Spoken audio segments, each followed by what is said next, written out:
O tema da nossa mensagem hoje é os segredos da vitória. Aleluia, você pode celebrar por isso? Aleluia, os segredos da vitória. Saul versus Davi. Eita, chega de desculpas. Você pode falar isso para quem está do seu lado? Chega de desculpas. 1 Samuel 16:7 diz o seguinte. 1 Samuel capítulo 16 versículo 7. Mas o Senhor disse a Samuel: não dê atenção à aparência ou à altura dele, porque eu o rejeitei. Porque o Senhor não vê como o homem vê, pois o homem olha para a aparência, mas o Senhor para o coração. Provérbios 28:13 diz o seguinte: quem encobre as suas transgressões jamais prosperará, mas quem as confessa e as abandona alcançará misericórdia.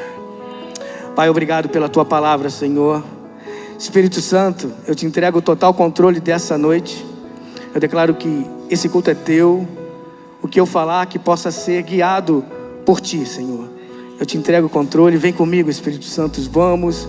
Eu quero fluir junto contigo. Eu quero ser esse canal da tua bênção. Que eu não possa atrapalhar o teu fluir essa noite. Que eu não atrapalhe o que tu tens para liberar para o teu povo. Em nome de Jesus. Amém? Hoje nós vamos falar um pouquinho da vida de dois homens, dois reis. Vamos comparar um pouco a vida de um e de outro. O primeiro rei de Israel se chama Saul. Você pode dizer comigo, Saul? Tem alguém com esse nome aqui, Saul? Verdade, se tivesse. Saul, o primeiro rei da Bíblia. E o segundo rei de Israel, Davi. Pode dizer Davi? Tem algum Davi aqui? Ó, tem. Sempre tem. Nós vamos aprender na vida desses dois homens que um teve tudo para ser o maior rei de Israel, mas o seu nome foi apagado da história. O seu reinado foi arrancado dele por conta das atitudes do coração dele. Mas o segundo que veio após dele, Davi, apesar de não ter uma boa aparência, apesar de não ser alto como Saul, apesar de não ser forte como Saul, ele se transformou no maior rei da história de Israel, ao ponto do seu nome ficar marcado na história para sempre, porque na sua descendência nasceria Jesus, o Salvador, o Messias. Então nós temos muito que aprender com a vida desses dois homens. A primeira lição que nós vamos aprender essa noite é com a vida de Saul, e é uma lição negativa. Saul era o primeiro rei, e naquela época existiam muitas batalhas, muitas guerras, e um dos inimigos, o inimigo número um daquela época do povo judeu, se chamava filisteus. Diz a Bíblia que eles eram muitos. Então Israel estava em guerra com os filisteus, e eles estavam prontos a entrar em batalha. Só que Saul tinha que fazer somente uma coisa: esperar pelo sacerdote Samuel para fazer uma oferta ao Senhor, a oferecer ao Senhor. Era muito comum naquela época, antes de qualquer batalha, eles faziam uma oferta ao Senhor. Por quê? Aquela oferta era em sinal de que a batalha não era ganha por eles, mas pelo próprio Deus. Então não era sobre eles, era sobre Deus. Então por isso eles faziam isso. Só que a Bíblia diz que quando eles se depararam com os filisteus eram muito em números maiores do que os judeus. As suas armas eram muito mais poderosas do que as armas dos judeus. Mesmo assim, eles tinham a confiança de que mesmo estando em menor número, e não ter as armas, o poder bélico que os filisteus tinham, eles tinham plena confiança que se o Senhor fosse à frente deles, a vitória seria deles. Então Saul, como rei, ele apenas precisava esperar que Samuel chegasse. Mas diz a Bíblia que o que ele fez? Ele achou que Samuel estava demorando muito. Então ele mesmo pegou e sacrificou. Ele mesmo ofertou ao Senhor. Isso quebrando, porque não era a função do rei fazer isso. Era apenas dos sacerdotes e do profeta Samuel. E naquele momento, como era uma guerra muito grande, somente Samuel poderia ofertar. Mas o que ele fez? Ele tomou a frente e ele mesmo ofertou. E diz a Bíblia que quando ele acabou de ofertar, de sacrificar o holocausto, Samuel chega. E Samuel pergunta para ele: por que você fez isso? E ele começa a dizer: porque você estava demorando. Os filisteus estavam prontos a nos atacar. O exército começou a fugir, a se dispersar.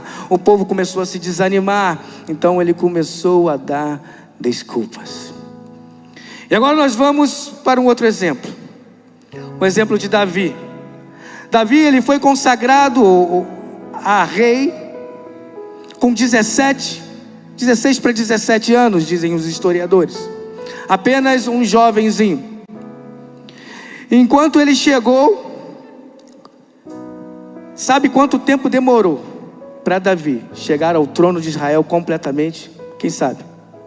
Chuta aí um número. 22 anos. Do dia que ele foi consagrado,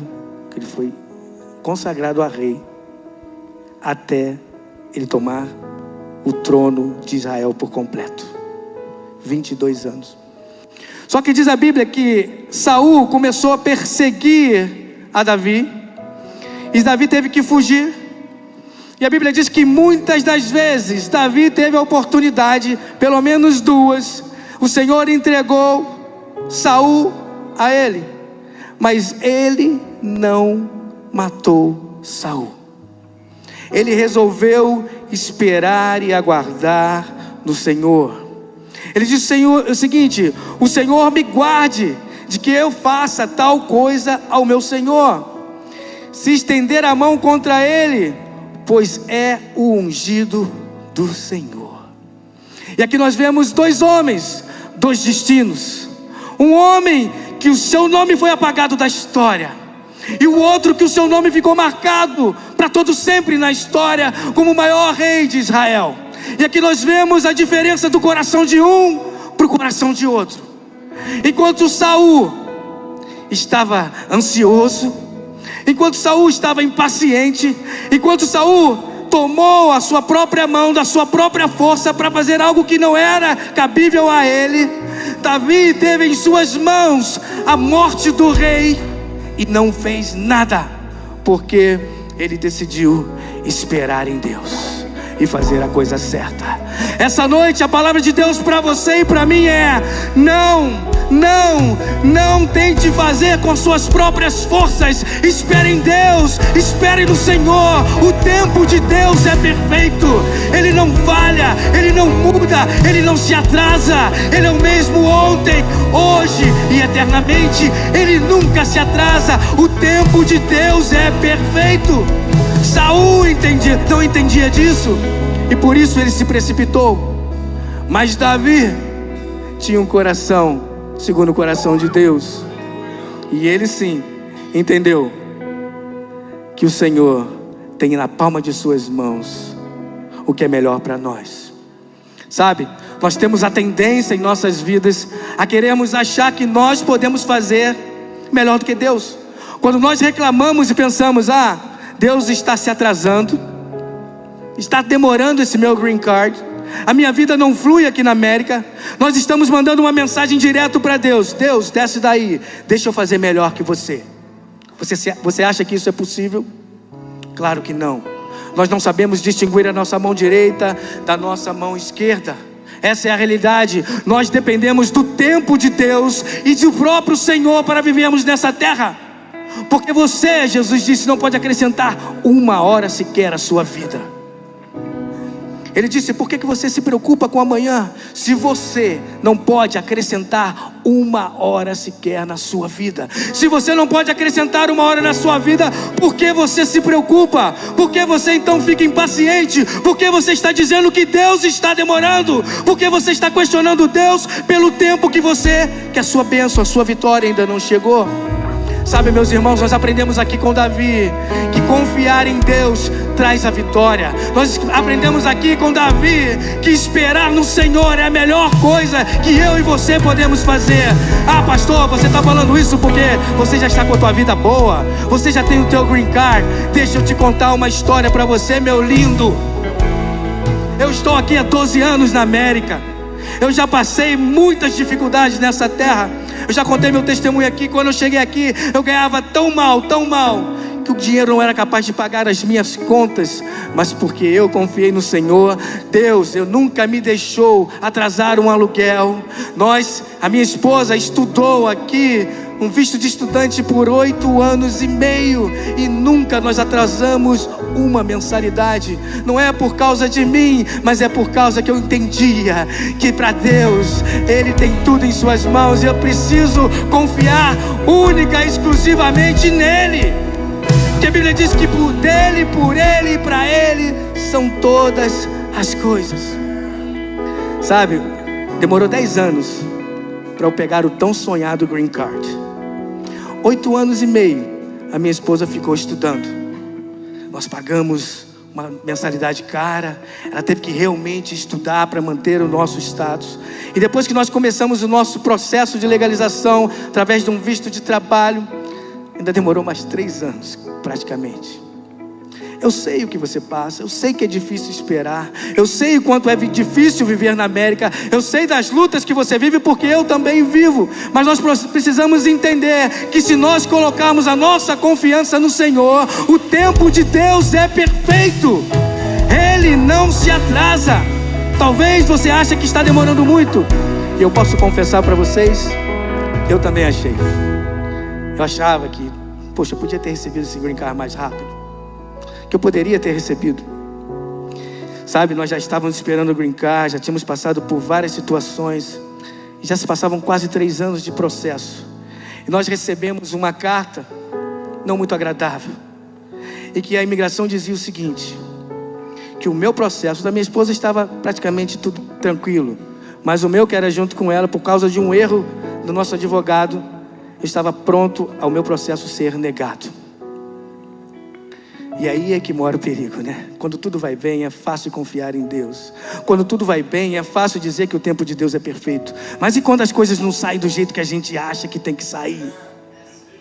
Mesmo fazendo tudo certo, o problema vem para você e para mim. E sabe, procurei um outro advogado que já não tinha confiança naquele, e aquele advogado virou para mim e disse assim: olha, Márcio, nós vamos defender o seu caso, mas eu quero que você assine aqui uma cláusula dizendo que, se não for aprovado, você sabe que não pode, provavelmente não vai ser aprovado. Eu disse para ele assim: não, mas vai ser aprovado sim, eu assino qualquer cláusula, mas será aprovado, porque se Deus é por nós, quem será contra nós? Engraçado que ele concordou comigo, ele teve fé junto comigo, e nós aplicamos e ficamos esperando no Senhor. Eu lembro que eu estava conversando com um cliente no telefone, e quando eu olho para trás, a Sabrina, minha esposa, estava pulando de alegria. E eu já entendi, porque todo dia ela olhava aquele aplicativo para saber se tinha alguma resposta. Ela olhava de manhã, ela olhava de tarde, ela olhava de noite. E de noite, uma noite ela olhou e ela começou a pular. Eu disse: Sabrina, o que aconteceu? Ela falou: nosso green card foi aprovado. Então eu abracei ela, começamos a chorar, começamos a celebrar, e dizia para ela: meu amor, valeu a pena esperar no tempo do Senhor, porque o tempo do Senhor é perfeito, Ele não se atrasa, Ele é perfeito. Quem está comigo aqui, diga amém. Sabe, aí eu comecei a entender. Até então eu não estava entendendo por que demorar tanto. E às vezes a gente não entende mesmo. Se você não está entendendo agora, espera um pouquinho, espere no Senhor, porque mais à frente vai fazer sentido. O que não faz sentido agora fará sentido mais para frente. E fez sentido para mim. Sabe por quê, meus irmãos? que se o Green Card tivesse saído para mim, assim que eu cheguei na América, com 3 anos, eu não teria a oportunidade que eu tenho hoje, que eu tive depois de 10 anos, de pegar toda a minha família e ficar 16 dias no Brasil. Sabe por quê? Porque eu não teria dinheiro para ir, eu não teria condições do meu trabalho, porque meu trabalho não deixaria, eu não teria a liberdade geográfica que eu tenho hoje. Você entende que lá atrás não fazia sentido, mas agora faz todo sentido. Em maio eu vou para o Brasil, vou ficar 30 dias com a minha família, vendo o meu pai que tem 85 anos, vendo a minha mãe, o meu pai que eu fiquei 10 anos sem poder vê-lo, 10 anos que minha esposa não pôde ver a mãe dela. Mas hoje nós temos condições de ir para lá, porque nós temos as condições que Deus nos deu, porque o tempo dele é perfeito. Quem pode celebrar a Jesus e aplaudir o nome dele? Vale a pena confiar no nosso Deus. O tempo dele é perfeito. Davi escreveu esses 2 salmos. Salmos 40:1 diz o seguinte: esperei com paciência pelo Senhor, e ele se inclinou para mim e ouviu o meu clamor. Salmos 27:14, também escritos por Davi: espera pelo Senhor, anima-te, fortalece o teu coração. Espera, pois, pelo Senhor. Davi sabia que confiar em Deus valia a pena. Quantos aqui sabem que esperar no Senhor vale a pena? Se você ainda não sabe, se você ainda está com dúvida, creia essa noite que eu vim aqui como um profeta de Deus para dizer para você que o tempo de Deus é perfeito, que o tempo de Deus na tua vida é perfeito. Basta você confiar, basta você se entregar totalmente a Ele e entender, esteja na sua mente, a sua mente não é igual à mente de Deus, o teu tempo não é melhor do que o tempo de Deus. A Bíblia diz que os caminhos dele são maiores, os pensamentos dele são maiores e o tempo dele é perfeito. Então espere, vale a pena confiar no Senhor. Quem está comigo diga amém. Tem uma frase de Bill Johnson que eu gosto muito: se você quiser experimentar a paz que excede todo entendimento, você terá que abrir mão do seu direito de entendê-la. Vou repetir: se quiser experimentar a paz que excede todo entendimento, você terá que abrir mão do seu direito de compreendê-la. Às vezes não tem que fazer sentido para você. Talvez não esteja fazendo sentido para você agora, mas não tente entender. Apenas se entregue, apenas confie. Confie que o tempo de Deus é perfeito. Amém? O segundo segredo nós vamos ver aqui, comparando Saul e Davi novamente. Saul recebe uma ordem de Deus para eliminar os outros inimigos dele, que chamavam os Amalequitas. Pode dizer comigo, Amalequitas? Nome bonito, né? Não põe esse nome do seu filho assim não, viu? Amalequitas. Deus deu uma ordem para destruir completamente os Amalequitas, matando todos, exterminando todos, até os animais. Mas Saul desobedeceu a Deus e não matou todo mundo. Trouxe o rei Agag como refém, e também trouxeram os melhores bois, os melhores animais para eles, os despojos. Isso foi o que Saul fez diante daquilo que o Senhor falou para ele. Agora vamos ver o que Davi fez. Davi, o homem que ficou na história para todo sempre. Você sabe o que Davi fez? Davi estava em um dia no palácio e olhou do terraço do seu palácio e viu uma mulher muito bonita. O nome dela se chamava Betseba. Só que essa mulher não era solteira, essa mulher era casada. E essa mulher era casada com um dos seus melhores guerreiros, ele era um dos valentes de Davi, Urias. Então ele manda chamar aquela mulher, mesmo sabendo que ela é casada, e ele se relaciona com ela e adultera com ela. E desse relacionamento, ela engravida. Até aí já está ruim, né? Mas vai piorar. Davi então, para tentar encobrir, para tentar consertar a história, ele manda Urias voltar da guerra, para que Urias se deitasse com sua esposa, que aí então eles poderiam dizer assim: olha, esse filho é de Urias e não meu. Justificar o erro dele. Só que quando Urias voltou, ele era tão leal ao exército e ao próprio Davi, que ele disse: eu não posso estar com minha mulher enquanto os meus amigos estão em guerra. Então ele não se deitou com sua mulher e ficou no palácio. E agora que piora, Davi então resolve enviar aquele amigo dele, aquele guerreiro dele, aquele valente dele. Ele chama o chefe dos seus exércitos, o seu general, e manda então, e dá uma ordem para que envie Urias para o campo de batalha, no lugar mais perigoso. Em outras palavras, ele tramou a morte do próprio amigo. Agora eu pergunto para você, quem pecou mais? Saul ou Davi? Qual foi o maior pecado moral dentre os dois? Saul apenas desobedeceu, apenas entre aspas, e Davi adulterou e mandou matar o seu amigo. Quem cometeu o crime mais grave aqui? Certamente foi Davi. Mas sabe qual é a diferença entre Saul e Davi? Quando o profeta chegou até Davi e disse o que ele tinha feito, que ele tinha pecado diante do Senhor, Davi imediatamente se pôs de joelho, rasgou as suas roupas como sinal de humilhação, de humildade, de arrependimento. E ele disse para o profeta Natã: tire de mim o trono, tire de mim a coroa, pode tirar de mim as riquezas, mas Senhor, não afasta de mim a tua presença. Pode me tirar tudo, riqueza, tudo aquilo que eu tenho, família, amigos, mas Deus, não tira de mim, não afaste de mim a tua presença. Sabe qual é a diferença de Saul e Davi? É que Saul dava desculpas, Saul estava tentando se justificar, mas quando Davi pecava, ele se arrependia verdadeiramente.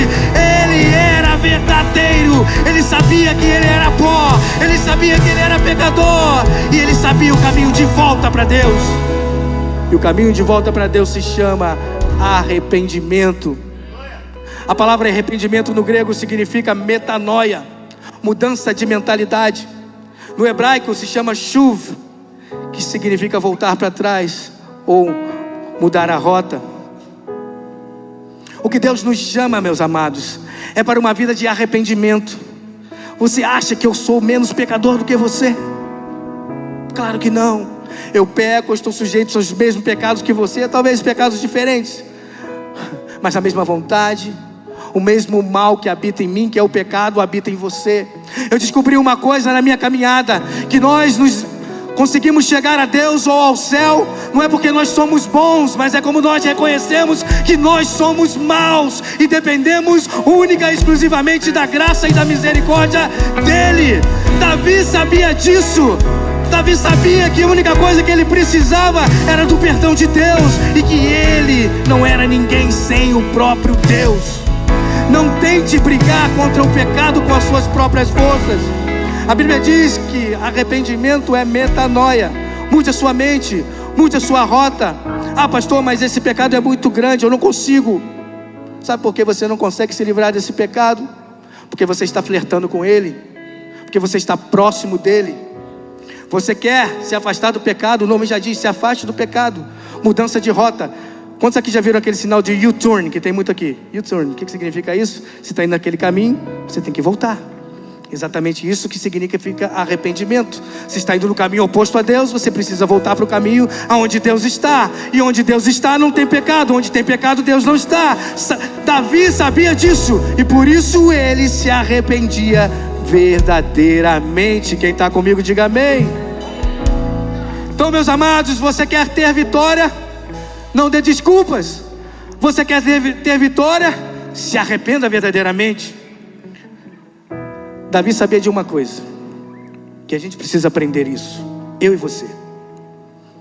Eu posso enganar o paizão, eu posso enganar a mãezona, o Ronald, a minha esposa, o meu pai, a minha mãe, os meus filhos, mas eu e você não temos como enganar a Deus.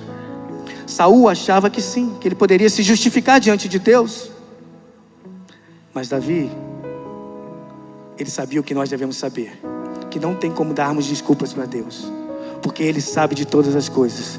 E o que Deus não rejeita nunca é um coração quebrantado e contrito. Todas as vezes que você cair, se você cair, Ele vai te receber de braços abertos.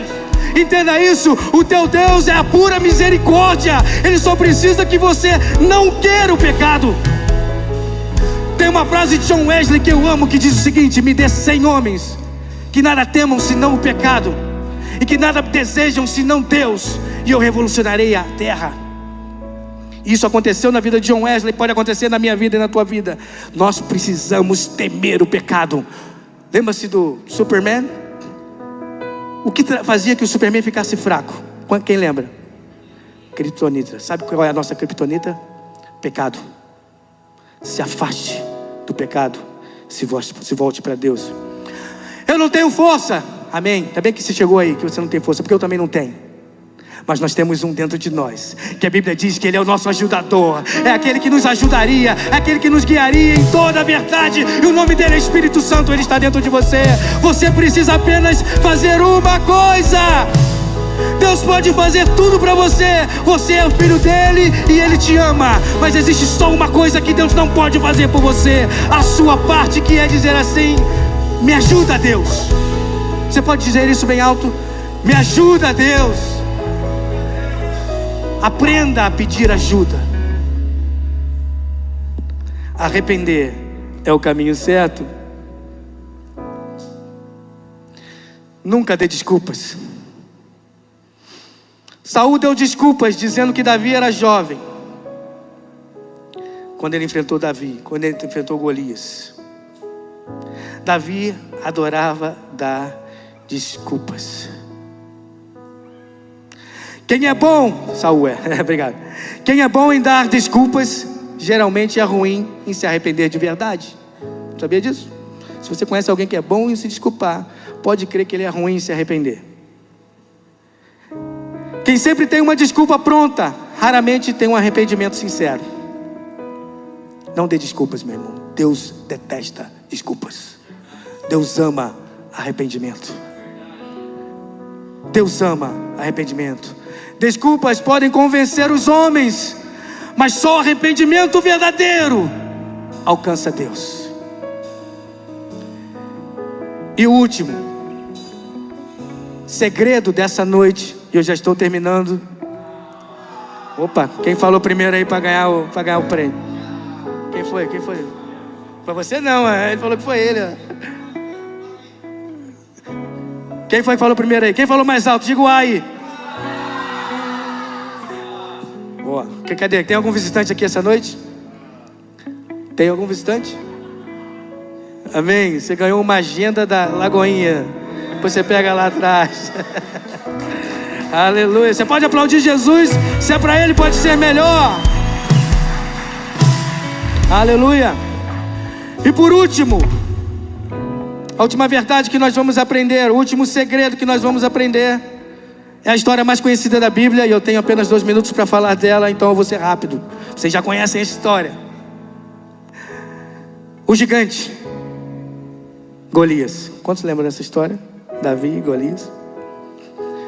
Um gigante apareceu no arraial de Israel, filisteu. Ele jogava por 40 dias, dizendo o seguinte: se tem algum homem para me enfrentar, vem aqui e me enfrente. Se esse homem me vencer, o exército dos filisteus não precisará nem haver guerra. Basta um homem me vencer e nós nos renderemos. Por 40 dias ele fez esse desafio para os homens de Israel. Só que todo mundo ficou com medo, inclusive o seu rei Saul. Mas sabe o que é engraçado? No 40º dia, chega um jovenzinho, 17 anos mais ou menos. Não sei se é da minha estatura, porque eu sou alto, né? Talvez da estatura do Rodrigo, né? Do Rodrigo, que é menor que eu, Davi. Chegou aquele jovenzinho, provavelmente magro, baixinho, sem preparo bélico nenhum, de treinamento militar. Ele chega e ouve então aquele gigante lançar aquele desafio. Então ele diz o seguinte: quem é esse incircunciso para desafiar o exército do Deus vivo. Enquanto Saul tinha medo, Davi tinha coragem e fé. Enquanto Saul estava amedrontado, Davi tinha fé e ousadia. Meus irmãos, se você quer derrubar gigantes nessa terra, você vai precisar ter fé e ser ousado. A palavra de Deus para você essa noite é: não temas, Deus está contigo. Ele é maior do que os seus gigantes. Ele é maior do que todos os seus problemas. Ele é aquele que é o mesmo ontem, hoje e eternamente. Você sabe por que Saul estava com medo do gigante? Por quê? Alguém sabe? Sabe qual era a altura daquele gigante? Quase 3 metros. Ele estava com medo porque ele era grande e forte. E sabe por que Davi não teve medo do gigante? Porque ele entendeu que maior que o gigante era o Deus dele. O problema não está no tamanho do seu gigante, está no tamanho do seu Deus. Está no tamanho da visão que você tem do teu Deus. Talvez você esteja aqui essa noite e você pense: pastor, muitos gigantes têm se levantado sobre a minha vida na América. E eu digo para você, eu te pergunto: esse gigante é maior do que o teu Deus? Sim ou não? Então por que você teme? Deus me trouxe aqui nessa noite para dizer para você com uma mensagem bem clara: não temas. 365 vezes na Bíblia vai aparecer essa mensagem para você. No primeiro dia que você tiver medo, a Bíblia diz: não temas. No segundo ele diz: não temas. No terceiro ele diz: não temas. No quarto ele diz: não temas, não temas, não temas, não temas, não temas, porque eu sou o teu Deus, eu estou contigo, diz o Senhor. Então nenhum gigante será capaz de te destruir. Aqui na América, parece que às vezes não é só um gigante.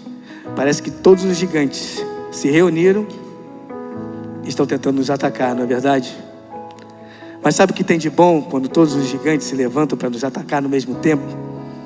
É porque quando eles caírem, vão cair todos eles juntos. Todos eles cairão diante do teu Deus e da tua vitória. Porque você, Deus que está em ti, Ele é maior do que todas as coisas. A Bíblia diz que maior é o que está em nós do que o que está no mundo. A Bíblia vai nos dizer que agindo Deus, quem impedirá o seu agir? Se Deus é por nós, quem será contra nós? Põe-se de pé no seu lugar, aplauda Jesus. Você pode dar um brado de júbilo para Ele. Aleluia! Concentre nos gigantes e você tropeçará. Concentre-se em Deus, seus gigantes todos tropeçarão. Ele é o El Shaddai, o Todo-Poderoso. Ele é o Jeová Nissi, a nossa bandeira. Ele é o Jeová Jireh, aquele que provê todas as coisas para você. Ele é o Jeová Rafá, aquele que te sara. Ele é o Jeová Sabaoth, o Senhor dos exércitos, aquele que nunca perdeu uma batalha. Davi não se deixou dominar pelo medo, mas confiou no poder de Deus.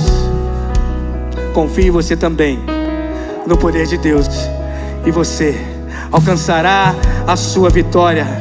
Os 3 segredos dessa noite para você alcançar a sua vitória são: não se precipite, descanse no Senhor. Não tente se justificar diante dos seus pecados ou das suas falhas, mas tenha um coração arrependido e aquebrantado. Não temas quando os gigantes vierem diante de ti. Confie em Deus, que maior é o que está em ti do que o que está no mundo. O teu Deus é maior do que qualquer gigante nessa terra. Aleluia!